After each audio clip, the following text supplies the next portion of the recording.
જે કોઈ અવાજ ઉઠાવે છે અવાજને દબાવી દે છે.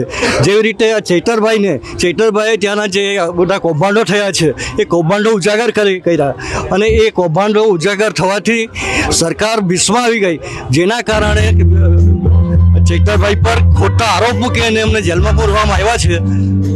પેપર જ છે. હકીકતના લેવલે તમે જોવા જાઓ તો કોઈ કામ થયા નથી.